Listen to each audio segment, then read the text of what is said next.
Hello viewers, thank you so much for joining me on this channel. In today's video, we will talk about breaking bad news. Breaking bad news was indeed bad news for me when I was preparing for MRCS ENT OSCE.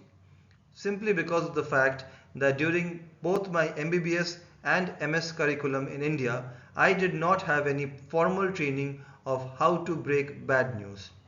Thankfully, with the experience of MRCS ENT OSCE, I now know that there is a foolproof technique of breaking bad news. However, it is important for me to mention that with the advent of new regulations, MBBS students in India today are expected to know how to break bad news. So even if you are an MBBS student, I think watching this video will help you learn how to break bad news. And if you are preparing for MRCS ENT OSCE, this video is really going to be helpful for you. So let's get into it.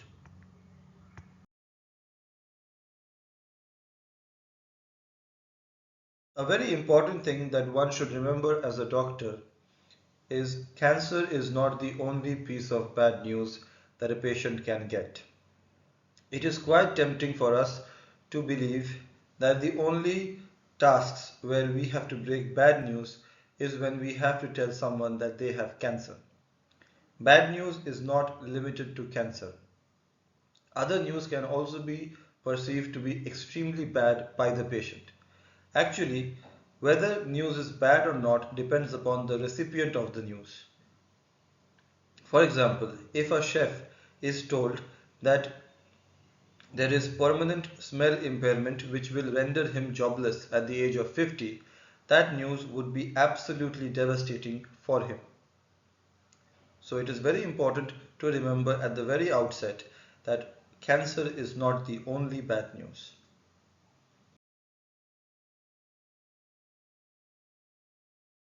Mnemonic time. The mnemonic for how to approach breaking bad news stations is spikes. Let me explain this with the help of an example. Hello, I am Dr. Puspen Dasgupta. Are you comfortably seated? Do you want any family member to join you during this conversation? Let me assure you that I have submitted my phone to my secretary and we will not be interrupted during this conversation. Can I invite the specialist nurse to join us during this conversation? Are you comfortably seated? Do you want to continue the conversation here? This is setting. I have ascertained that the conversation is taking place in an appropriate setting. Now perception. Before we discuss this further, could you tell me what you already know about the condition? This is understanding the existing knowledge that the person you're talking to has. Invitation. So I have the report with me here. Do you want me to share the report with you now itself, or would you like me to tell you on some other day? Knowledge. Disclosing the bad news. Unfortunately, the report that I have does not reflect good news. I wish I had better news for you today. I really hope I had a better thing to tell you today. This report is not good. So it is a good idea to start disclosing bad news by giving a warning shot. These were examples of warning shots. Once you declare the bad news, such as, I'm sorry to tell you, but you have cancer in your voice box, the response from the patient can be one of denial. This cannot be true. It can be of sadness. Oh my God, what will I do now? It can be complete silence. It can be tears. Patient can break down in front of you. Whatever is the reaction, you should allow the normal reaction, the natural reaction to play out. Do not interrupt. You can say helpful things like, I can see this is a big shock for you. I know this is very difficult for you to hear. And you have to mean it when you say it. You can't just utter platitudes. You have to mean what you say. Once the patient has gained composure, then you have to further describe the plan of management. That is called summarizing the situation or providing a structured plan. Let us discuss this with the help of an example.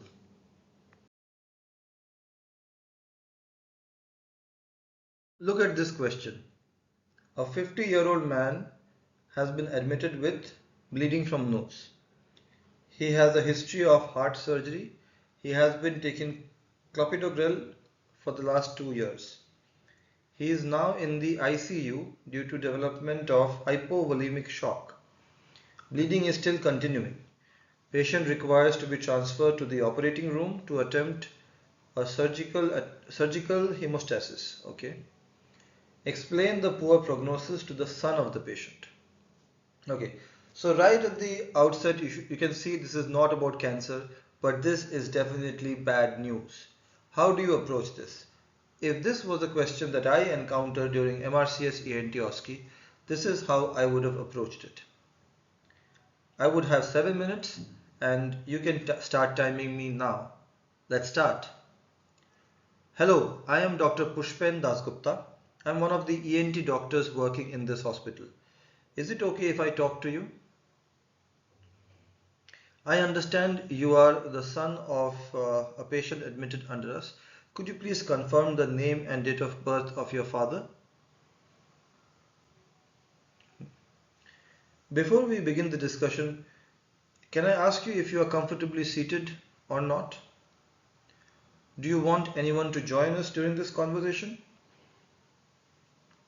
Let me assure you that we will not be interrupted during this conversation. My phone is with my nurse. Can I invite the specialist nurse to join us during this conversation? How may I address you, sir? Thank you, Sam. So Sam, before we discuss this, could you tell me what you already know about your father's condition? Yeah, so my father, he had a heart surgery 2 years back and he has been taking some medicines ever since. He's been completely fine for the last 2 years. He had a minor episode of bleeding from nose, so I thought I should bring him to the hospital. I brought him to the emergency room, but I've not seen him for the last 4 hours. Nobody has told me anything. What's happening? I understand, Sam, that you're worried, and in your position, I would feel the same way. I'm very sorry that nobody contacted you for the last 4 hours. Let me apologize on the behalf of the hospital.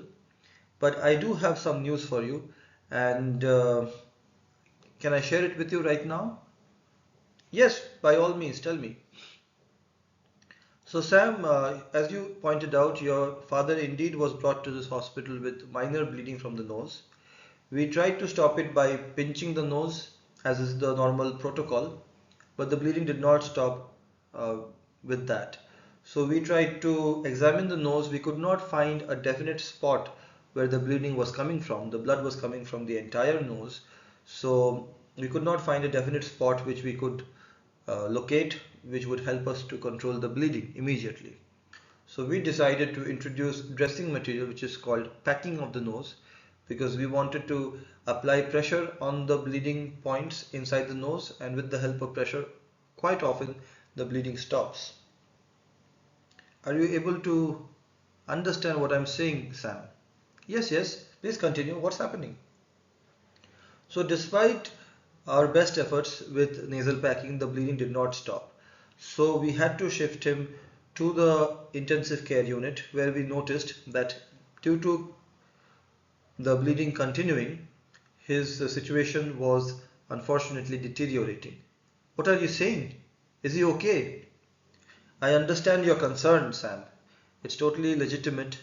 His condition unfortunately is not okay. He is in what we call hypovolemic shock. Hypovolemic shock is a condition which develops when a person loses a lot of blood. But what are you saying? He lost only a little bit of blood. How did he lose so much blood? As I was saying, Sam, I understand you're really concerned, and in your position I would react in exactly the same way. Maybe the reason why his bleeding is not stopping is because he has been on a drug called clopidogrel following heart surgery. Do you know about this drug? Yes, yes, doctor. Yes, the heart surgeon said this would thin his blood. Oh my God, should we not have taken it? No, no, that's not what I am saying. Uh, that drug is very important, because if you don't thin the blood, then the reason why he underwent heart surgery, that event could have happened. But the problem is, with this medicine, blood becomes thin and the nose is full of blood vessels. Even little injuries to the nose, like blowing the nose or injury with fingernail, can lead to bleeding from the nose. And once bleeding starts, if someone is taking this clopidogrel medicine, it is very difficult to control the bleeding. Unfortunately, that is the case with your father. We are finding it very difficult to control the bleeding, and I'm very sorry to tell you he has lost a lot of blood. His blood pressure has fallen severely and is now in hypovolemic shock. He is currently in the intensive care unit. I'm very sorry to tell you, Sam. This is a lot to process. What are you planning to do now? I understand what you're saying, Sam. Yes, it is indeed a lot to process, and it's okay, you can take your time. But I have to tell you that we cannot give up. We can't, we have to attempt something, and the next logical thing that we can attempt is we can try to control the bleeding by performing a surgery. So we have to transfer him to the operating room. Yes, doctor, why are you waiting? Please do that immediately.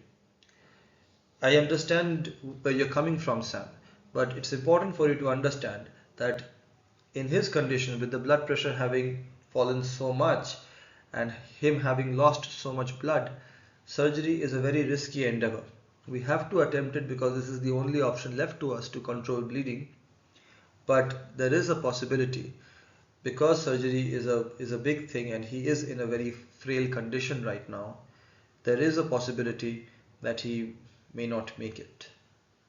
I'm very sorry to tell you this, Sam. I don't understand. What are you saying? You're doing the surgery to stop the bleeding. Why will he not make it? I can see this is a big shock for you, Sam. I understand your concern. We are trying to do the surgery to stop the bleeding, but he has already lost a lot of blood and his condition is already very critical because his blood pressure is very low. Maybe he will not be able to withstand the stress of the surgery, but this is the only option left to us to stop the bleeding. If we don't do it, his bleeding will not stop and there's nothing we can do to save his life. Surgery is the only way we can attempt to save his life, but the chances are are not very encouraging. I'm very sorry to tell you this. I hope I had better news for you. I wish I had better news for you. So why don't you do something else? Why surgery? Can I say no for this? I don't want surgery to be the last thing. I just want to say hello to him. I understand how you're reacting, Sam, but we can't allow this. We have to do this surgery in the best interest of the patient. Please wait here and we'll get back to you as soon as possible. A member of my team will get in touch with you very soon. Thank you for your patience. I know it's difficult for you. If you have any questions for me, please ask me. So this is how I would approach this station. Maybe I overshot the mark, but it was important for me to point out how a person is likely to react. You have to react appropriately. Okay? This is a particularly difficult Breaking Bad news station, and this has caused a lot of sleepless nights for many MRCS ENT OSCE aspirants. I hope you got a fair idea regarding how to approach Breaking Bad news and the fact that Breaking Bad news does not automatically mean cancer.